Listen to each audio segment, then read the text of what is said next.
సాధారణంగా traffic rules పాటించని వారిలో యువతే అధికంగా ఉంటారు. సామాన్య ప్రజలు సైతం వీళ్ళు చేసే విన్యాసాలతో సతమతమవుతుంటారు. అలాంటిది వాళ్ళే ట్రాఫిక్ నియమ నిబంధనలపై అవగాహన కల్పిస్తే రూల్స్ పాటించని వారంటూ ఉండరు కదా. సరిగ్గా అలాంటిదే విజయవాడ రద్దీ ప్రాంతంలో జరుగుతోంది. కేబిఎన్ కాలేజీకి చెందిన విద్యార్థులు వాహన చోదకులకు ట్రాఫిక్ రూల్స్ పై అవగాహన కల్పిస్తున్నారు. ఎన్ఎస్ఎస్ లో భాగంగా ట్రాఫిక్ పోలీసులతో కలిసి విజయవాడ కూడల్లో విధులు నిర్వహిస్తున్నారు.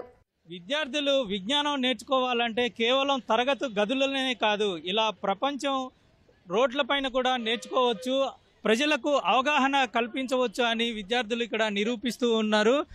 విజయవాడ నగరంలో పోలీసులు వినూత్నంగా జరుగుతున్నటువంటి ఈ ట్రాఫిక్ పైన అవగాహన కార్యక్రమం విద్యార్థుల చేత ఇప్పిస్తూ ఉన్నారు. నగరంలో జరుగుతున్నటువంటి ట్రాఫిక్ నిబంధనలకు విరుద్ధంగా ఎవరైతే వైలేషన్స్ చేస్తున్నారో వాళ్ళకి అవగాహన కల్పిస్తూ హెల్మెట్ పెట్టుకోవాలని, అదేవిధంగా ఆటోలు ఎక్కడికంటే అక్కడ పార్కింగ్ చేయవద్దని వాళ్ళకి సూచనలు ఇస్తూ ఉన్నారు. ప్రస్తుతం మనం ఇక్కడ విజయవాడలో ఉన్నటువంటి అతి రద్దీగా ఉండే వస్త్రలత సెంటర్ దగ్గర ఉన్నాము. ఇక్కడ 3 రోడ్ల కూడలి ఇక్కడ ఉంటుంది. ఎక్కువ రద్దీ ప్రాంతం ఇది అని చెప్పుకోవచ్చు.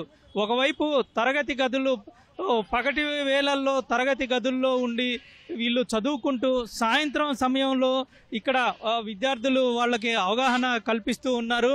ఇక్కడ చూస్తూనే ఉన్నాం, హెల్మెట్ ఉండి కూడా కొంతమంది పెట్టుకోలేని వాళ్ళు ఇక్కడ ఉంటున్నారు. వాళ్ళకి ఆపి మరి ఇక్కడ హెల్మెట్ పెట్టుకునే విధంగా వాళ్ళకి ఎందుకు హెల్మెట్ పెట్టుకోవాలి, అదేవిధంగా దానివల్ల వచ్చే ఉపయోగాలు ఏంటి అని వివరంగా వీళ్ళకి చెప్తూ ఉన్నారు. దాంతోపాటుగా ట్రాఫిక్ పోలీసులు కూడా వాళ్ళకి ఏ విధమైనటువంటి సూచనలు ఇవ్వాలని విద్యార్థులకి చెప్తూ ఉన్నారు. ఇక్కడ చాలామంది హెల్మెట్ ఉండి కూడా పెట్టుకోలేకోకుండా ఉన్న వాళ్ళు మనకి కనబడుతూ ఉన్నారు. విద్యార్థుల్ని అడిగి తెలుసుకుందాం వాళ్ళు ఎటువంటి సూచనలు ఇస్తున్నారు. ఏ కాలేజీ నుంచి వచ్చారు, ఇక్కడ ఎటువంటి విధులు మీరు నిర్వహిస్తూ ఉన్నారు? మేము కేబిఎన్ కాలేజ్ నుంచి వచ్చి ఎన్ఎస్ఎస్ విభాగం నుంచి. మేము ఏంటంటే హెల్మెట్ లేని వాళ్ళు, ట్రిపుల్ రైడింగ్ వాళ్ళు, సెల్ ఫోన్ డ్రైవింగ్ వాళ్ళు, ఆటోల్లో యూనిఫామ్ లేని వాళ్ళు, మళ్ళీ ఇక్కడ ట్రాఫిక్ చేయకుండా మొత్తం క్లియర్ చేసుకుంటాను. ట్రిపుల్ రైడింగ్ ఉన్న వెనకాల ఒక హెల్మెట్ పెట్టుకుని వెనకాల ప్యాసింజర్ కూడా సరిగ్గా లేకపోతున్నాయి, హెవీగా ఎక్కించుకున్నా వాళ్ళందరినీ చెప్తున్నాం. వాళ్ళు కూడా బాగానే స్పందిస్తున్నారు, స్పోర్టివ్గానే తీసుకున్నారు. వాళ్ళు కూడా ఏంటంటే పొలైట్గా మాట్లాడతాం, రెస్పాన్స్ అవ్వడం, హెల్మెట్ పెట్టుకోవడం బాగా చేస్తున్నారు సార్. ఉదయం ఇటు కాలేజీకి వెళ్ళి తరగతి గదుల్లో పాఠాలు నేర్చుకుంటూ ఉంటారు. సాయంత్రం ఇటు వస్తున్నప్పుడు మీకు ఎట్లా అనిపిస్తుంది?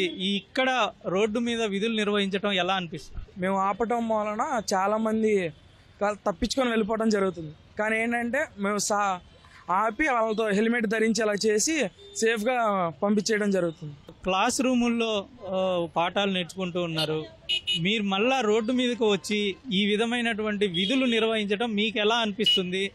మాకు ఎన్ఎస్ఎస్ తరపు నుంచి చాలా మంచిగా ఉంటుంది, ఎందుకంటే భవిష్యత్తులో మాకు చాలా ఉపయోగపడుతుంది.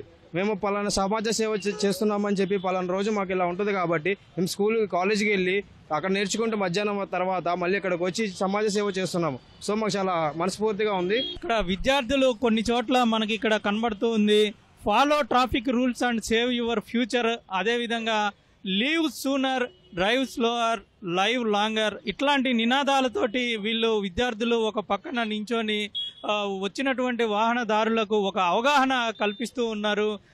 ఏ విధంగా రోడ్డు పైన ట్రాఫిక్ తోటి వెళ్ళాలి, ఏ విధంగా ట్రాఫిక్ నిబంధనలు పాటించాలి అని చెప్తూ ఉన్నారు.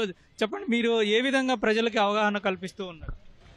వాళ్ళు ట్రిపుల్ రైడింగ్ వచ్చినా సరే, వన్ వేలో వచ్చినా సరే, ఇటు కాకుండా అటువైపు క్రాస్గా ర్యాష్గా తోలినా సరే వాళ్ళని ఆపుతున్నాం. హెల్మెట్ లేకుండా ట్రిపుల్ రైడింగ్ వచ్చినా, మామూలు సింగిల్ రైడింగ్ వచ్చినా సరే ఆపుతున్నాం. మళ్ళీ డ్రైవింగ్ లైసెన్స్ గురించి అడుగుతున్నాం. మీకు ఎలా అనిపిస్తుంది ఈ విధంగా రోడ్ల మీద నించొని ఒక విద్యార్థి అయి ఉండి విధులు నిర్వహించడం మీకు ఎలా అనిపిస్తుంది? సార్ మాకు చాలా హ్యాపీగా అనిపిస్తుంది. ఫస్ట్ ఆఫ్ ఆల్ ఇలాంటి ఛాన్సులు దొరకడం చాలా రేర్ మనకి కాలేజ్ డేస్లో. సో మాకు ఒక క్యాంపెయినింగ్ ఇలాంటివన్నీ పెట్టించి మాకు ఒక ఎక్స్పీరియన్స్ అనేది కలిగిస్తున్నారు. రేపు పొద్దున ఫ్యూచర్లో మాకు ఇలాంటి చాలా యూజ్ అవుతాయి. మాకు ఇవన్నీ చాలా కీ రోల్స్ ప్లే చేస్తాయి రేపు పొద్దున మేము మా ఫ్యూచర్ బిల్డ్ చేసుకోవాలంటే. ఇక్కడ ట్రాఫిక్ పోలీసులు కూడా ఇక్కడ ఉండి వాళ్ళకి పూర్తి స్థాయిలో ఎటువంటి సూచనలు ఇస్తూ ఉన్నారు. ఒక్కసారి ఇక్కడ ఉన్నటువంటి ట్రాఫిక్ ఇన్స్పెక్టర్ని అడుగుదాం. చెప్పండి సార్, విద్యార్థులకు ఎటువంటి సూచనలు ఇస్తారు, వాళ్ళు ఎటువంటి విధులు నిర్వహిస్తూ ఉన్నారు? రెగ్యులర్గా పిల్లలంటే స్టూడెంట్స్ అంటే అందరూ కూడా కాలేజీలో స్కూల్లోనే ఉంటారు. ప్రాక్టికల్గా వాళ్ళు రోడ్డు మీద తీసుకొచ్చింది, ఎందుకంటే వాళ్ళకి కూడా తెలియాలని. రూల్స్ బుక్లో చదివింది వేరండి, రోడ్డు మీద చూసింది వేరు. రోడ్డు మీద చూసి వాళ్ళు కూడా ఫీల్ అవ్వాలి, ఇక్కడ ఏం జరుగుతుందో తెలియాలి వాళ్ళకి. దానికోసం వాళ్ళు కూడా మనం రోడ్డు మీద రిక్వెస్ట్ చేసి తీసుకురావడం జరిగింది. ఇదే వాలంటరీ సర్వీస్ లాగా అవేర్నెస్ క్లాసులు మనం ఎలా పెడతామో అలాగే వీళ్ళకి కూడా అవేర్నెస్ కల్పించి ముందు అవేర్నెస్ కల్పించి తర్వాత రోడ్డు మీద తీసుకురావడం జరిగింది. వీళ్ళకి అన్ని వైలేషన్స్ ఇవ్వలేదండి. ఫర్ ఎగ్జాంపుల్ హెల్మెట్ లేని వాళ్ళు ఉంటారు, యూనిఫామ్ వెయ్యని ఆటో డ్రైవర్ ఉంటాడు, ట్రిపుల్ రైడింగ్ ఉంటారు, సెల్ ఫోన్ రైడింగ్ ఉంటారు. వీళ్ళని ఆపుతారు.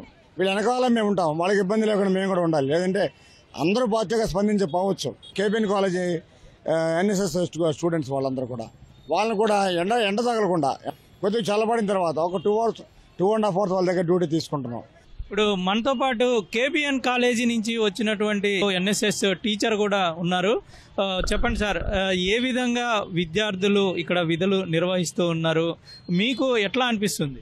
కేబిఎన్ కాలేజీ ఎన్ఎస్ఎస్ యూనిట్స్ మరియు విజయవాడ సిటీ ట్రాఫిక్ పోలీస్ యొక్క సంయుక్త సహకారంతో ఇక్కడ మేము ట్రాఫిక్ సర్వీసెస్ ప్రోగ్రామ్ అనేది నిర్వహించడం జరుగుతూ ఉంది. మా విద్యార్థులు ప్రతిరోజు సాయంత్రం 6 గంటల నుంచి 8 గంటల వరకు చక్కగా ఇక్కడికి వచ్చి ఈ పోలీస్ వారి యొక్క సహాయ సహకారాలతో ఇక్కడ పార్టిసిపేట్ చేయడం జరుగుతూ ఉంది. అయితే ఒకవైపు వీళ్ళకి అవగాహన వస్తుంది, పబ్లిక్ కూడా చక్కటి అవగాహన వీరు కల్పించడం జరుగుతూ ఉంది. విద్యార్థులు కేవలం చదువుని మాత్రమే కాదు, పుస్తకాల్లో ఉండే చదువుని మాత్రమే కాదు, సమాజంలో ఉన్నటువంటి సమస్యలను వాటి పరిష్కారాలను కూడా ఈ విధంగా తెలుసుకోవచ్చు అని నిరూపిస్తూ ఉన్నారు. కెమెరామెన్ ఎంఎస్ఎన్తో జయప్రకాష్, ఈటీవీ న్యూస్, విజయవాడ.